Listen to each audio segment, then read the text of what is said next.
Okay, so let's start. Good morning, everyone.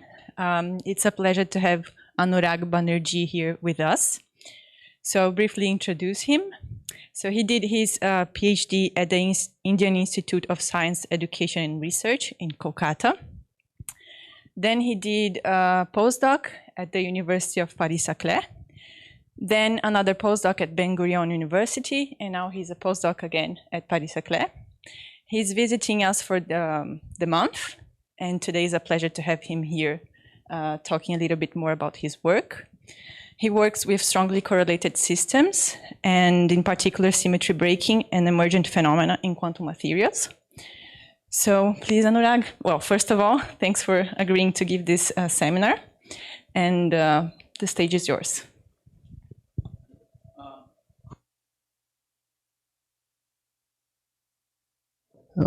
Okay. Hi, can you hear me now? Yeah.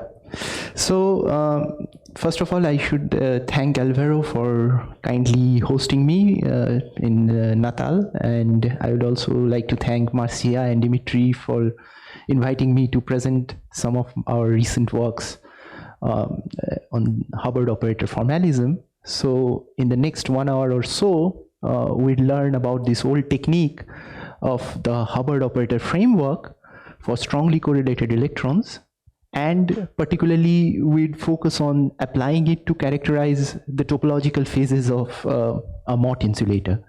So since we know that a Mott insulator is coming from strong interactions between the electrons, so it becomes difficult to characterize its topology, because we don't have a very good way in order to diagonalize the system and to get the eigenvectors in order to characterize the topology. So in the last 2 years, we have revived this Hubbard operator framework along with Emile and Catherine at University Paris-Saclay in order to do that. And this is what I'm going to present. Most of the results that I will be presenting is in these 2 references, if you are interested. And I'm around for the next 2 weeks, almost 2 weeks.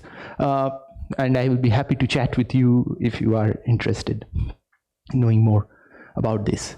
So, okay, so let's start by very basics of what we know about the insulators. Is when electrons move in a periodic potential, non-interacting electrons, they form this sort of electronic bands, right? And so there are electronic bands, and they are separated by some energy gap, where these are called some forbidden energy levels. So what happens is that if the electron density in certain materials is such that one of the band is completely filled, and then there is a gap to excitations to a valence band. So in that situation, the system becomes an insulator. So this is the textbook example of band insulator that we know from our condensed matter physics course.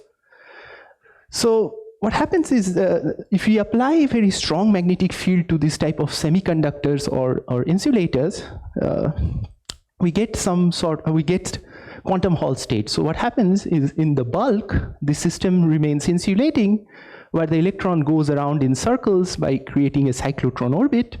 But at the edges, what happens for the strong magnetic field, this cannot complete this orbit.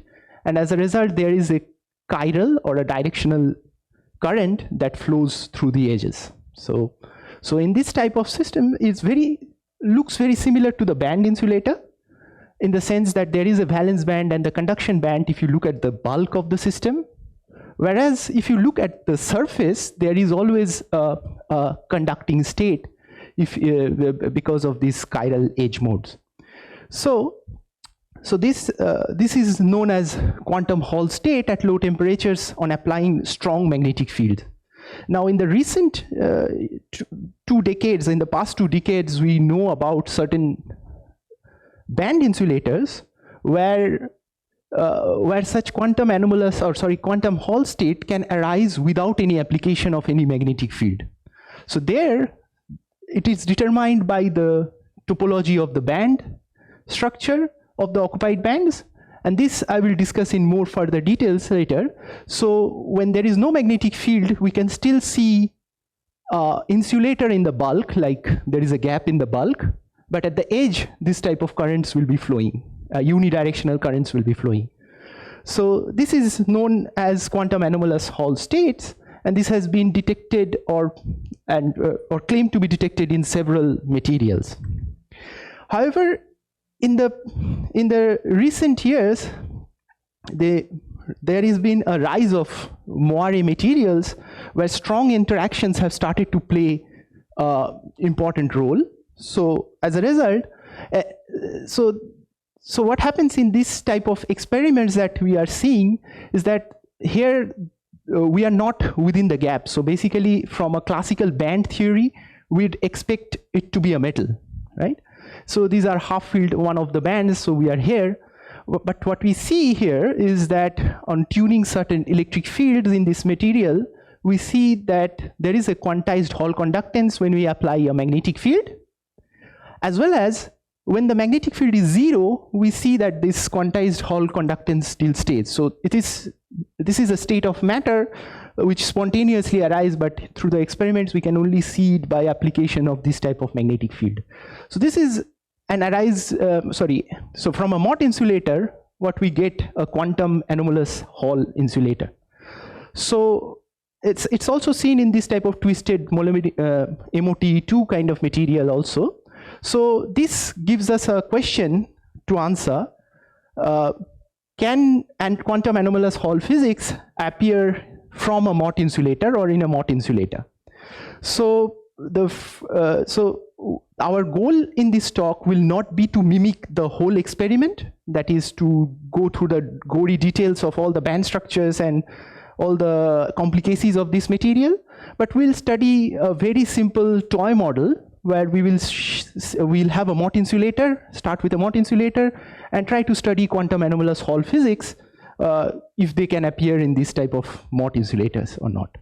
So with the toy model, the best model in order to get a Mott insulator is very well known, the paradigmatic Hubbard model. So this is a single band Hubbard model. So electrons are hopping from one side to another, particularly in the nearest neighbor here. And then there is a penalty when 2 electrons are sitting on the same side. The third term here is the chemical potential, which fixes the electron density. We'll always be working at half filling, so so this term will not be that important in this talk. So what we are interested in is the Mott insulator regime, which will be achieved when the interaction strength U is much larger than the hopping strength T. So Hubbard realized that if this is the regime we are interested in, we should start our calculation from the atomic Hamiltonian, which means that there is no hopping and we have only the interaction term. And using the operators or quasi-particles which are good for these this part of the Hamiltonian, we introduce hopping through an equation of motion approach. And this Hubbard did back in the 60s in a series of 4 papers called the Hubbard 1, Hubbard 2, Hubbard 3, and Hubbard 4 nowadays. And what he attained a Mott phase at half filling. And this is so this type of formalism along with this type of model at least can give us a Mott insulator at half filling. So this type of model has been used, the type of calculations has been used in the past also to study D-wave superconductivity in cuprates back in the day. But then it had mostly this type of method has remained dormant and nobody studied using this. So in the past 2 years, what we did, we have revived this Hubbard operator formalism, but we have done it in a real space formalism. So for what do I mean? I don't assume that the electron density or other ordering is uniform in space. So with that, in the real space, I can look at the structure of the particle density and other things. So it is so we can study the inhomogeneous phases in the doped Hubbard model or in the Hubbard model, as well as we can do the homogeneous limit if we want to study that. So we have revived this method in the real space instead of doing it in the momentum space. Okay, so with that, let us try to do a very crude calculation to understand how this type of method works. So first, as Hubbard pointed out, we should work with the atomic limit, which is this term, the interaction term.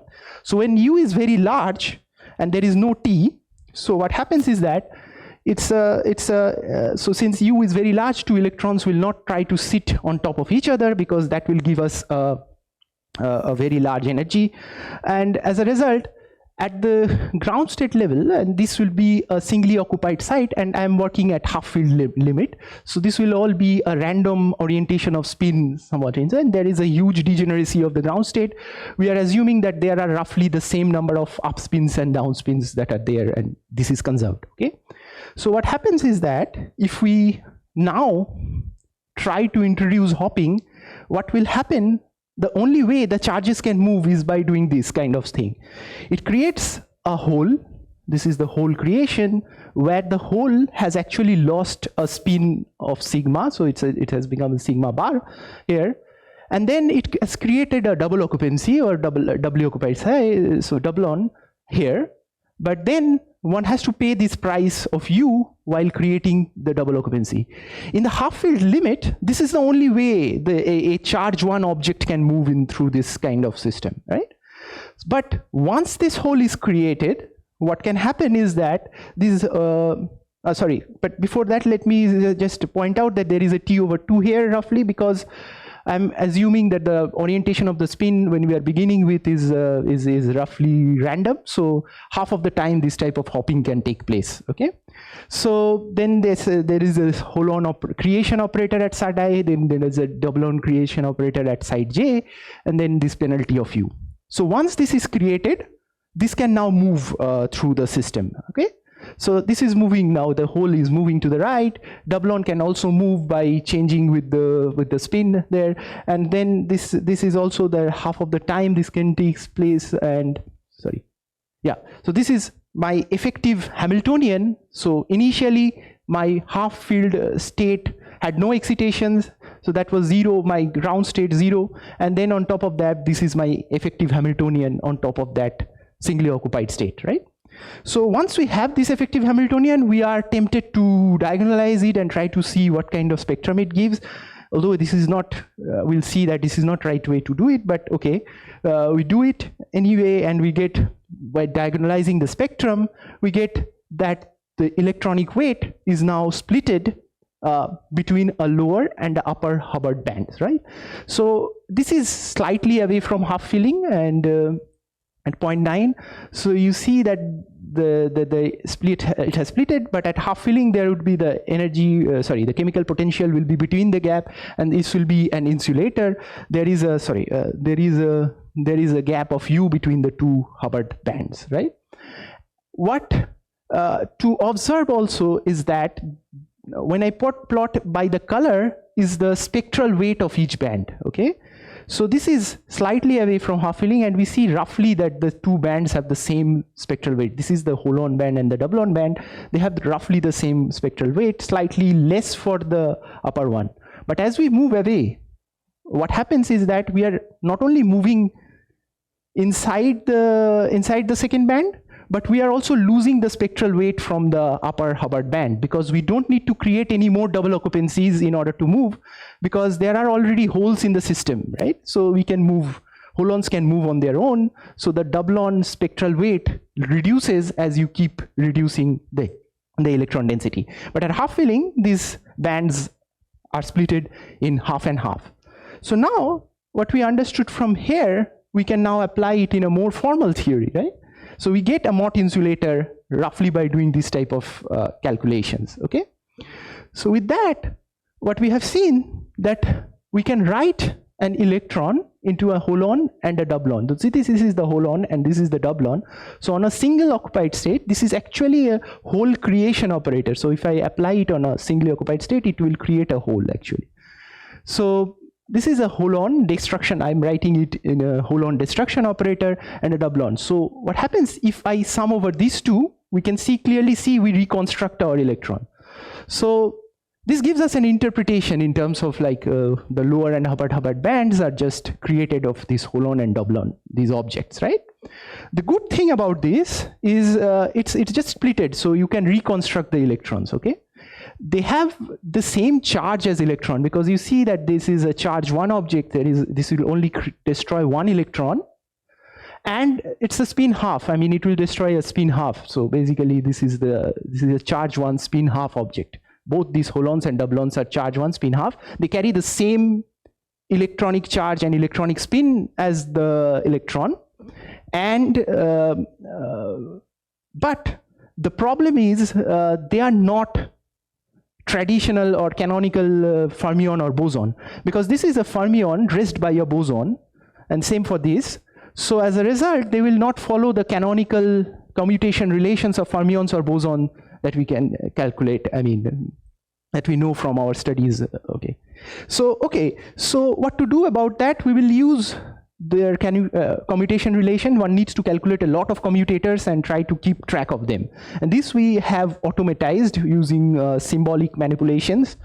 And as a result, what we are after is the electronic Green's function, actually the Green's function of the electrons, but we can reconstruct it from these objects, holons and doublons. These psi's are actually a vector of these holon and doublon object. So for n sites, we will have 2n components of this vector, right? So this will be a 2n cross 2n object, and using this relation, we can again reconstruct the electronic Green's function from there. If we are interested in the electronic Green's function. We don't need to look at this thing, but we have to go through the procedure of this composite Green's function, right? So now when I apply the equation of motion, what we get is the first term will just hit a theta function, and what we'll get is just the commutation relation between these objects, okay? So the first term is just the commutation relation of these objects taken. And second term actually will hit on this type of thing. So the derivative of this operator is actually from the Heisenberg equation of motion, will just be a commutator of the Hamiltonian with this object. So this is basically the current according to the Heisenberg equation of motion, and one needs to calculate that. Up to this point, we are actually exact, and we can claim that this will give us all the exact results if we keep doing. But what happens is, if you take the full Hubbard Hamiltonian, this will take us out of the basis, in the sense that this will create operators which are not holons and doublons. So in order to be exact, or trying to be exact, you have to include the operators which arise due to the current, and then again do this procedure on a hierarchical way, keep on doing it. But what many people did in the past in the literature, and we also do, what we assume that the current is always aligned with the bases that I have chosen, that these are the good operators, and rest we will just project it out through holons and doublons, okay? So that's the way we move forward. So what we say is the current is proportional to a matrix, E matrix, and again the same set of operators that we have chosen here, okay? So as a result, if I put these back in here, we can take it to the right hand side, we can do Fourier transform, and we'll get the retarded and advanced Green's function for the composite objects, or these holons and doublons, right? So this we can do. What we should notice is that it's very much similar to the non-interacting electrons, but there are subtle differences. This E matrix is actually not the Hamiltonian, but a E matrix. I mean, we might, it's a complicated object dependent on the Hamiltonian, but it's a E matrix, okay?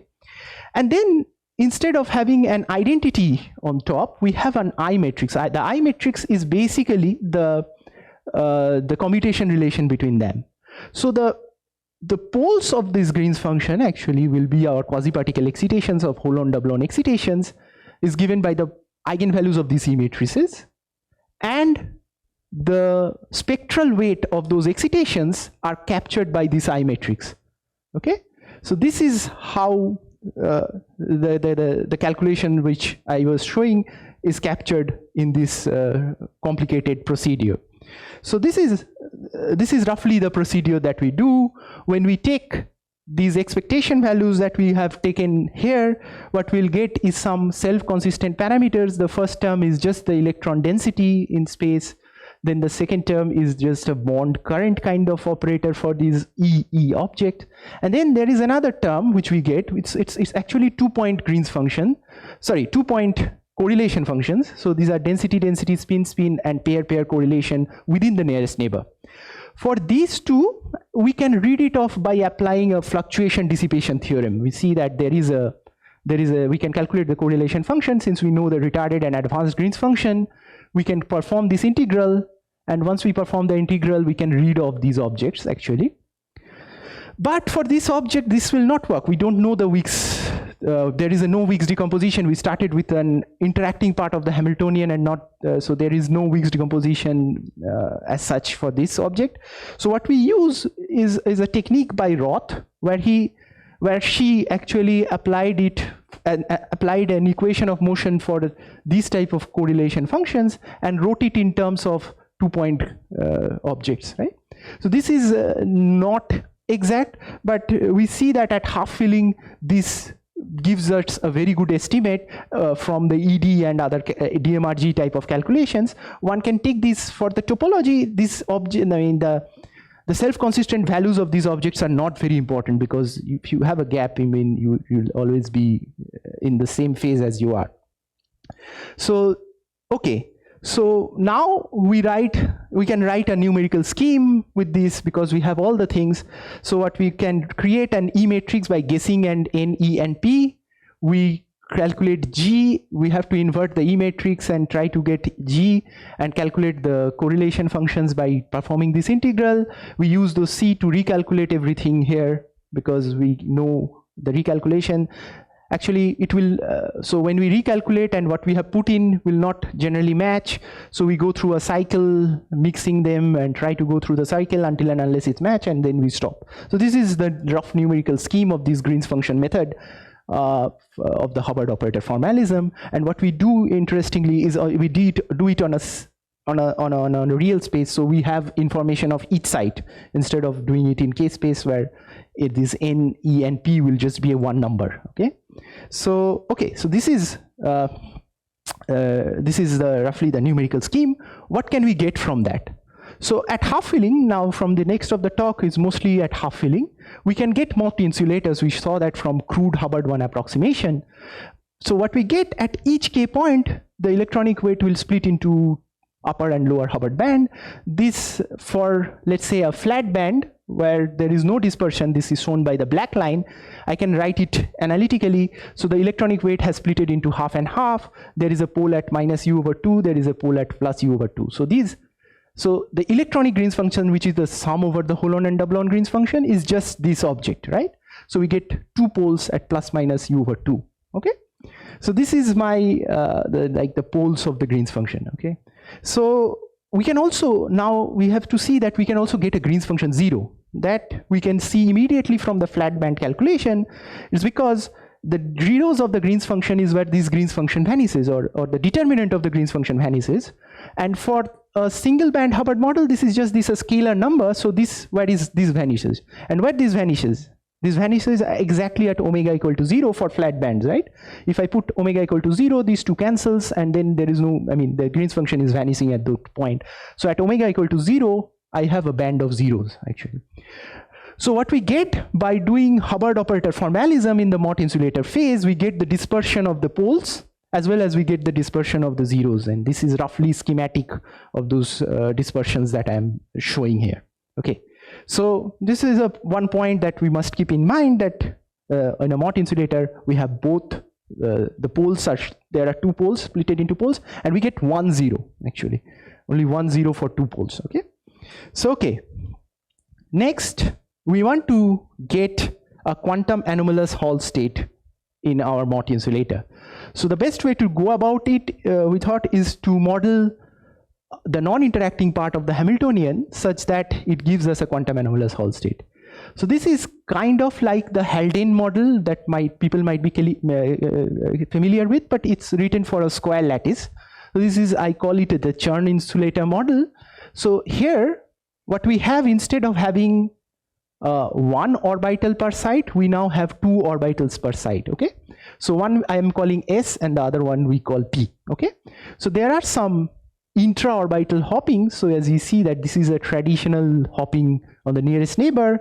There is an M, which I called a crystal field splitting, because that increases the gap between these two bands, and in these two orbitals. And we have an inter-orbital hopping with a certain form factor. For both spins, it's the same. Okay. So what happens is that it breaks the time reversal symmetry. This model actually breaks the time reversal symmetry of the problem, and we are in a class where we can only get a quantum anomalous Hall states in this type of thing, or trivial states. So in order to calculate the Chern number, what we require again here is we require the full set of eigenvectors, and once we have the full set of eigenvectors, we can calculate the Hall conductivity, or you can calculate through projectors the Chern number of this model. So we get the, so since this is a non-interacting problem, I can do that, and this is the phase diagram that we'll get. From -4 to 4, it has a Chern number which is integer with a gap closing at 0, so where the sign is changing. So let us look at the bands when this is, so let's say I am at 5, so I'm here. So what we see here, there are two bands, and so there is a gap here, so we can define the Chern number. So what happens is that you see that the upper band is completely red, or in the red-like regime, so it has a p orbital character, whereas in the bottom you have a bluish greenish kind of structure. So it's almost, there is no band inversion, so basically there is no red inside this blue or green. So as a result, this we can roughly say that this is not going to have any winding along the Brillouin zone when I look at the high symmetry points. But then what happens at 4, we get this gap closing, we see that here, and then this eigenvectors are starting to mix. What happens at m equal to 2, what we see here is that at the gamma point, at the high symmetry point gamma, it's red, and then at m we see that it's blue. So basically it is p orbital character here, and it's an s orbital character here. So the orbital character, or the orbital polarization, is winding across the Brillouin zone. So as a result, you can see roughly, you can calculate the Chern number, but if you look at the orbital character for this type of models, if you look at the orbital character at gamma and m point, and if they are different, then we know for sure that these are exactly, will have a Chern number which is finite. We cannot say the sign without calculating, but we can know that this is now topological, and it will give rise to a quantum anomalous Hall state, or a conducting edge state in the bulk. For this one, it will not give anything in the edge. For this one, it will. So okay, so this is roughly the non-interacting part of the Hamiltonian. Now, what we are interested in is we are interested in characterizing the topology of Chern-Hubbard model. So we have to add these interactions on each of the orbital s and p. So this is what we do here. And now, even after, so this is now our Hamiltonian, so we have added a u on both of the orbitals. So instead of solving for just one set of holon and doublon, we'll solve for two set of holon and doublon for two different orbitals, but the calculation remains roughly the same, right? But we are still not through, because we only know the electronic Green's function. We don't know the full set of eigenvectors to characterize the topology of these objects, right? So what is done in the literature, there is a quantity which has been suggested for a very long time, this N3, where you can compute this N3, and in the non-interacting case, one can show analytically that this is exactly equal to the Chern number, okay? But it is not proven that for a strongly interacting system that this should also be equal to the Chern number. One of the problems of this quantity N3 has recently been pointed out, and we can see it immediately. There is both G, the Green's function, and its inverse are involved in this calculation. So for an insulator, we know that we can put, if I have a gap between the two states, we can put the chemical potential anywhere without changing the physics within the gap, right? But here what happens is, since there is a G inverse involved, we cannot touch the band of zeros. Once we touch the band of zeros, the inverse doesn't exist, and as a result this quantity becomes ill-defined. So we have to choose the position of the, or fix the position of the chemical potential unphysically in some sense in order to compute this N3. So this is one of the problems is apparent here. So if I put my chemical potential here, what I will calculate is the N3 for this band or band of poles. If I put it at 2 or here, I will calculate it for this band of zeros and then band of poles here, and so on and so forth. Okay, so what we'll do, we will still try to follow the literature and try to do these N3 calculations, knowing well that it might lead to some, sometimes it might lead to wrong results, okay? But then we need to be careful. So we will always, since we have a real space code, we can do a bulk boundary correspondence. So we can put a boundary and can look at the edge whether they are conducting or not. And we get as edge state or not. So this is what we'll do for checking whether this formula is working well. But finally, in the recent years, we have, not in the recent, but this, we know that quantum anomalous Hall state will give us Hall conductivity. And Strada formula actually relates the Hall conductivity with the number dependence of the occupied, or the number dependence, the magnetic field dependence of the occupation number at a fixed chemical potential. So we have to put a magnetic field and study the dependence of how the electron density is changing as a function of magnetic field, and from this slope we can tell what is the sigma xy. Since we know the number density at each, for putting the magnetic field, we again read the real space code, because we have to put a Peierls phase factors and all that. So as a result, we still have access to these type of objects. So we can calculate the Strada formula in order to check whether we get a sigma xy or not. Okay, so these are the 3 things that we'll use in order to characterize both the topology of the poles and the zeros and see what it means when some of them becomes topological. Okay, so first let me say that there is a, I have not plotted the zeros. Let's first look at the topology of the Green's function of poles and think that the zeros are not playing a very important role here. Okay, so in the top panels, what I am plotting is a trivial case, and the bottom one is for there is a winding actually. So this is for an M which is small. So so what happens is that on the left hand side, I am showing you in the color the orbital character of these subbands, Hubbard subbands. And I am plotting the same thing on the right hand side, but I am showing the holon doublon character of the bands with these colors, right? Or with the copper colors, okay? So what we see here is that at small m values, we get both one of the holon bands of the S and the holon band of the P are actually occupied. And as a result, there is no winding going on in these bands. So it can be seen trivially that at the gamma and m point, these are trivial, okay? Trivial band. What happens if I change m to the value of around u/2? What we get is there is a band inversion that takes place by the doublon band of one of the orbitals with the holon band. So what we see here is that at the gamma point, this is exactly S, and at the M point, it is exactly P. So as a result, this has we know from sure that this will have a finite winding number from the logic of the non-interacting system. Okay, so this only happened when the doublon band of one of the orbital mixed with the holon band of another. So this is a physics of the Mott insulator that brings us this type of quantum anomalous Hall state. Okay, so with that, we are not satisfied by calculating only N3. We'll look, let's see if I put a boundary, I get a surface state or not. So this is my boundary calculation. We see that for the simple Mott insulator, we have a gapped state at the bulk and the boundary, there is no states here. Whereas for a topological Mott band insulator, which I am calling coming from the poles, we see that there is clearly indication of 2 surface states coming from the 2 edges that we have put in the system. So there is a clear indication that this has a finite Hall conductivity at the edge, right? So with that, I am showing you the 2 snapshots here.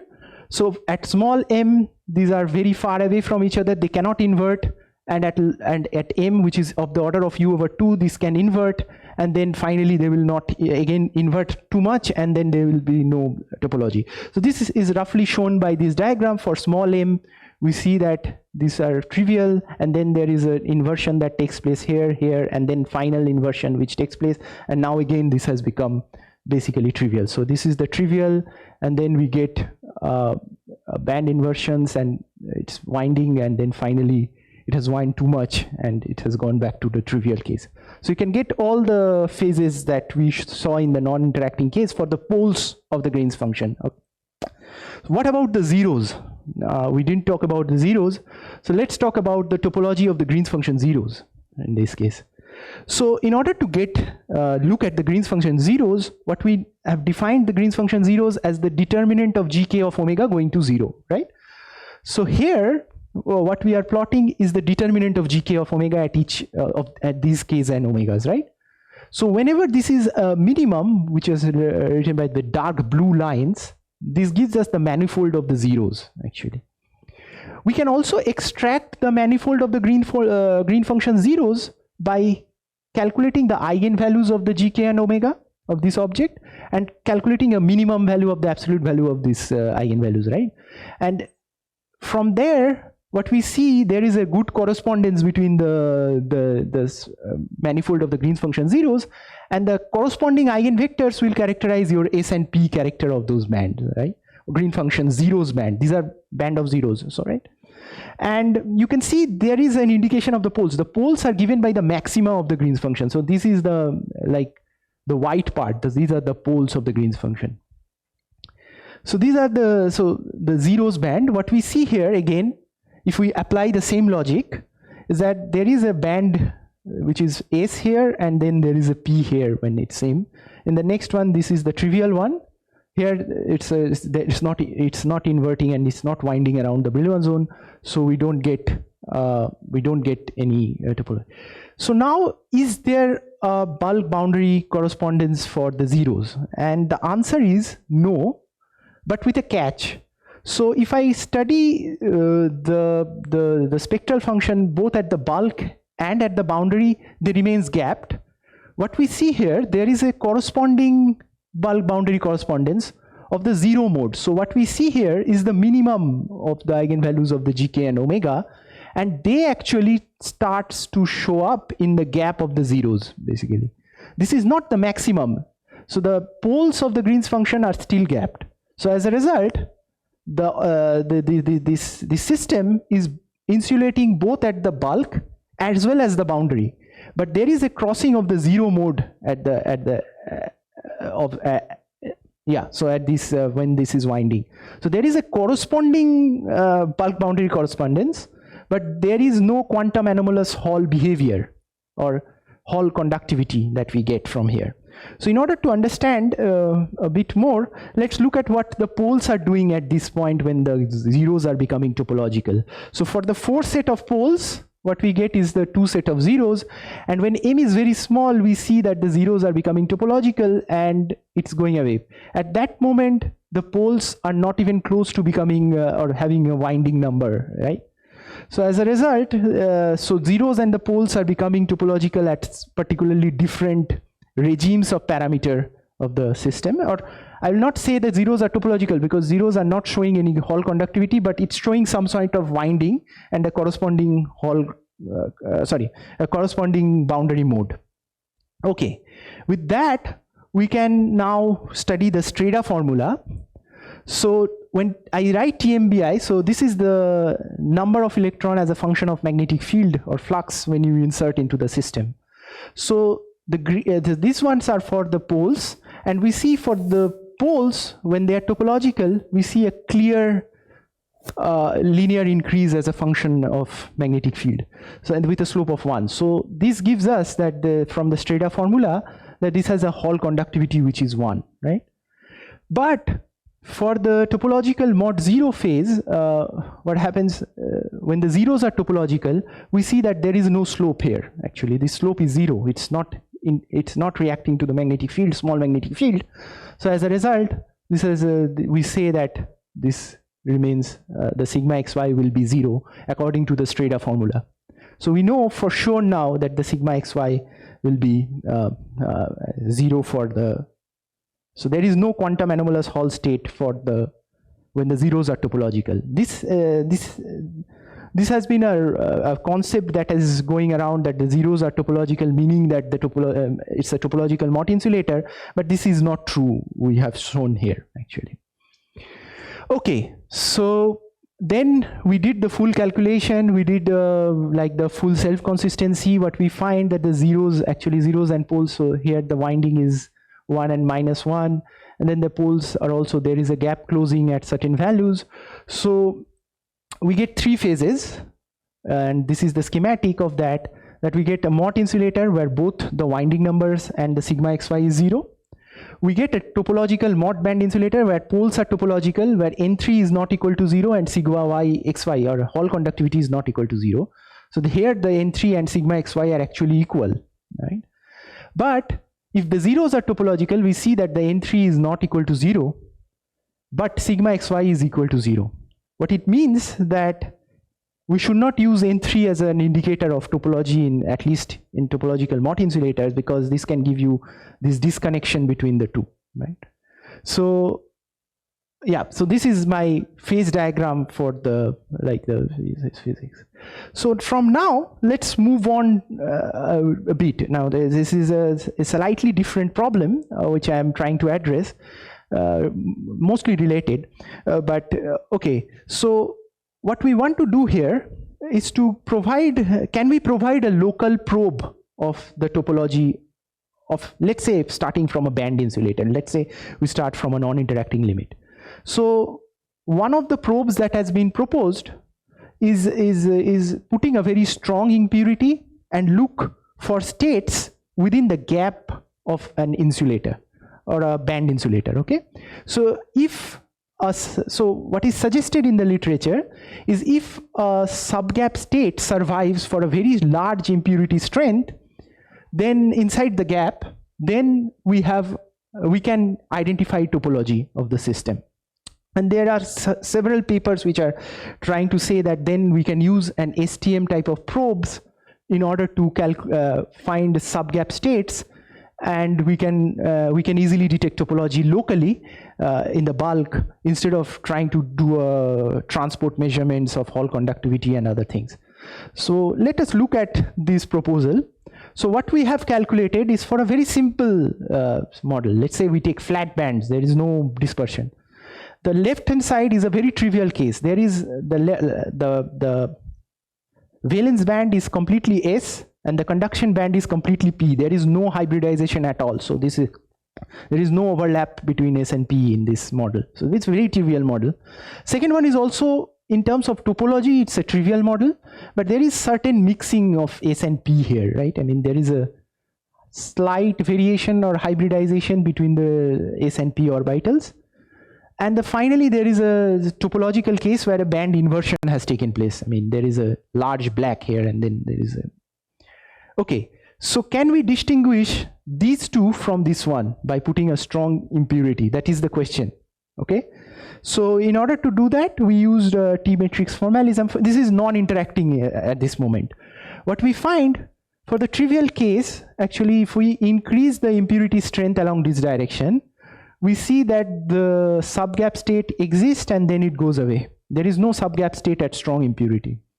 But both for trivial mixed and for topological state, we get basically the subgap state for asymptotically strong impurity strength.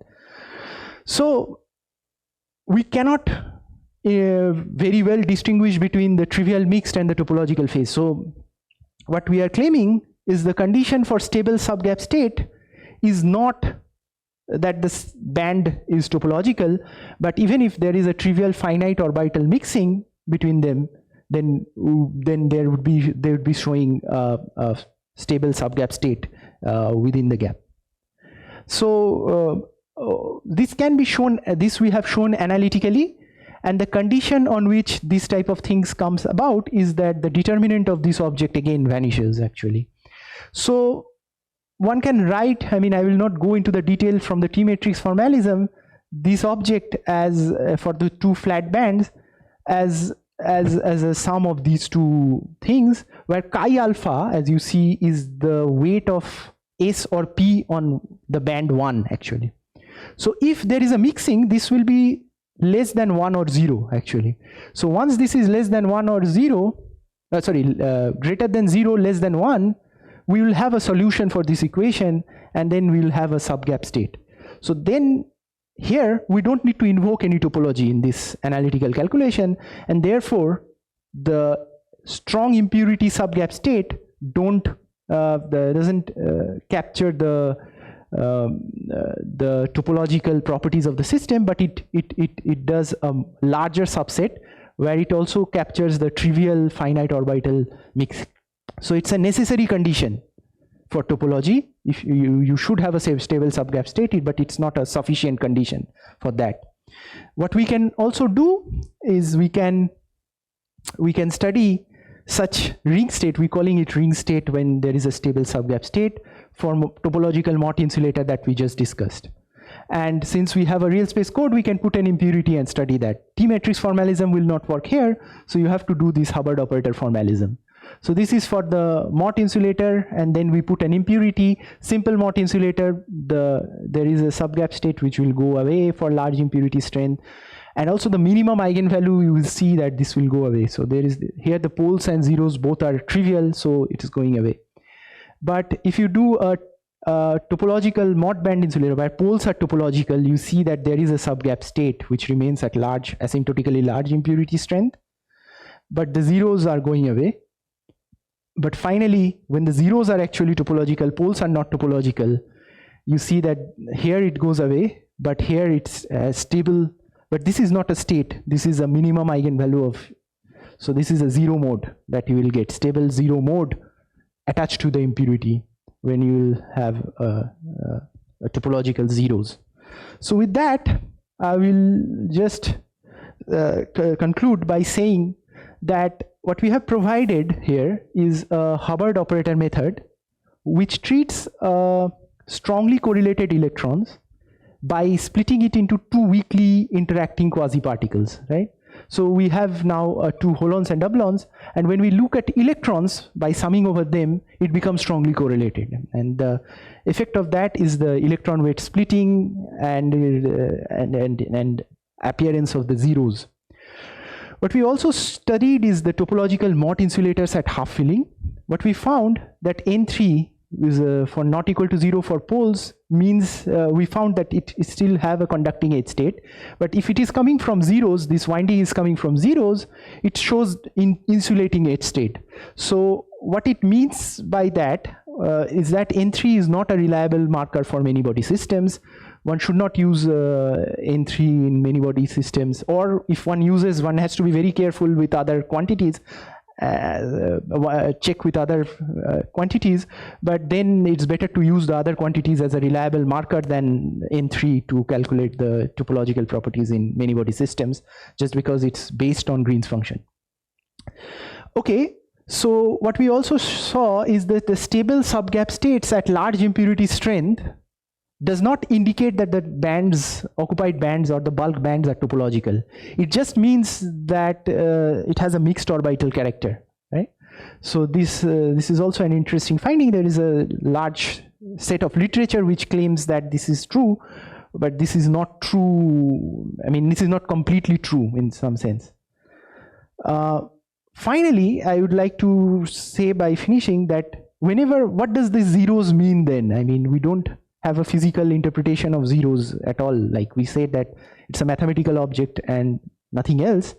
But when zeros appear in the Green's function of some particles in high energy physics, what it means that that particle is a composite object. So that is made up of some fundamental objects. So what it means that the electrons in Mott insulator become a composite particle of holons and doublons. So when you don't look at holons and doublons and starts to look back again at the electrons as an particle, you see that they appear only when then you are doing when you're looking at the electronic Green's function. So what it indicates that that the electrons in Mott insulators are not a fundamental particle, but effectively it is a composite particle. But electron motion in a Mott insulator is actually a composite excitation. Actually. With that, yeah, so these are the studies that we have done using the composite operator method.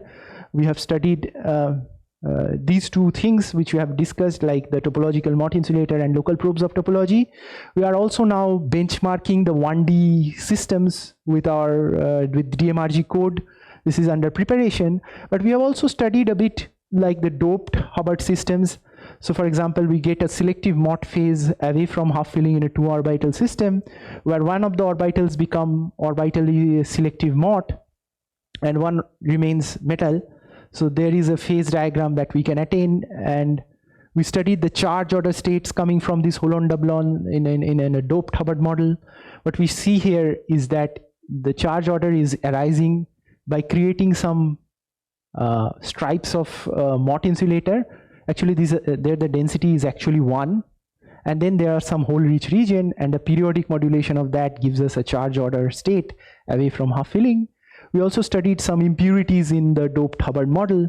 What we see here, if you put an impurity, it anchors actually a Mott phase near the impurity, surrounding the impurity. And as you increase the doping, what happens is that the size of this Mott region starts reducing, and finally it goes away at some doping.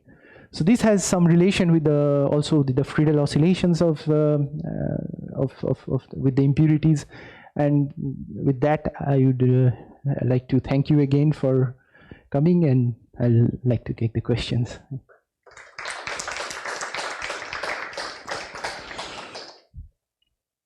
Okay, questions?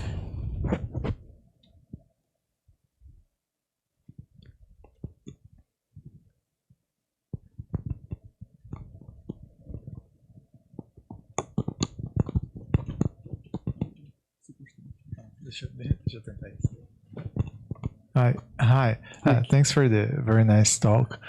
Maybe you said, but I missed. Is sigma xy quantized in the topological Mott insulator phase? Yes. Does that have to be true in general, or is it just in your approximation within this? No. So what I'm saying is sigma. So what we are trying to achieve is a quantum anomalous Hall state. So sigma xy has to be quantized. We wrote the model in order to get a quantized Hall conductivity, right? I mean, this the non-interacting model was sigma xy was quantized. Yes. So for Mott insulators, what we wanted to achieve with a strong correlation, can we get a sigma xy which is quantized? So that we achieve when the actually when the poles have a finite winding.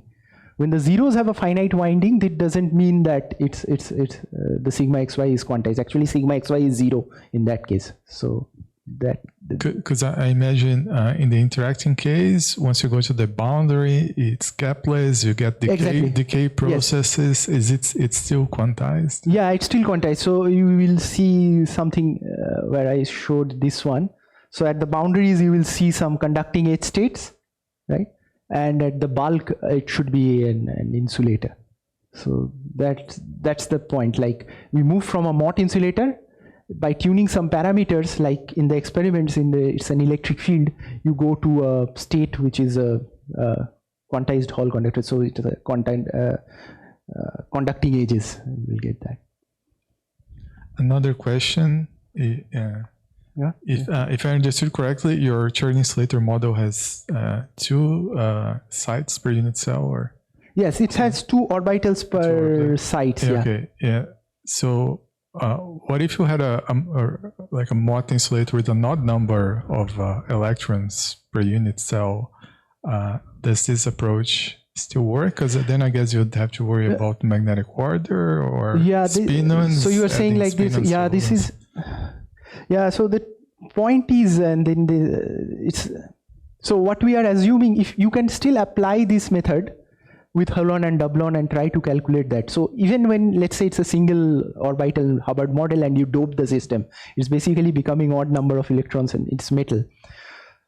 So when we do all the calculations, we assume that the holon and doublons remain the good excitations even in this regime, right?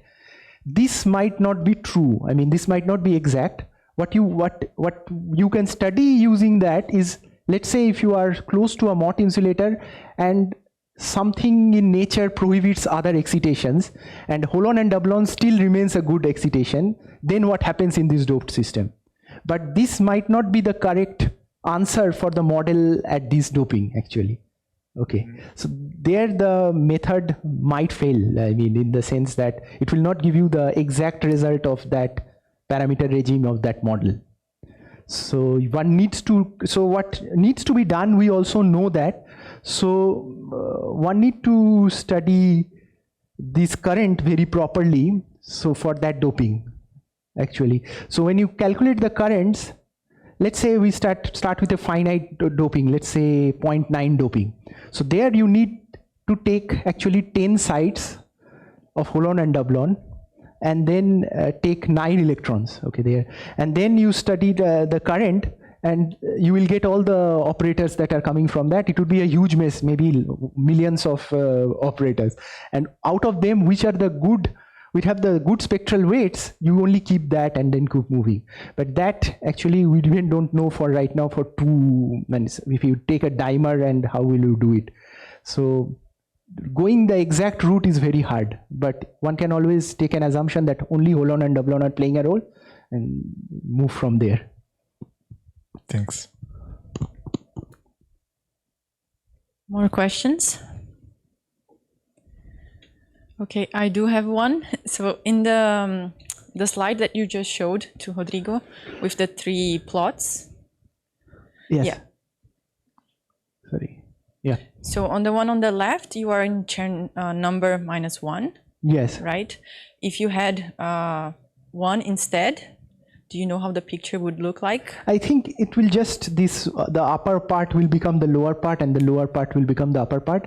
But I think when I'm trying to judge it by doing this is just modulo the number actually. We can only say it is topological, it will have a finite number, but we cannot say what is the number actually, yeah, 1 or -1. I remember you said, yeah. So it's just this technique is working because there are some certain symmetries are still there, lattice symmetries, C4 symmetry is there of the square lattice and all. So that's why you can, and inversion symmetry is there. So as a result, you can apply this. Actually, we don't need to apply this, but it's a good way to see it when these symmetries exist. I mean, okay, thank you. More questions? Well, if not, let's thank Anurag again. Thank you very much.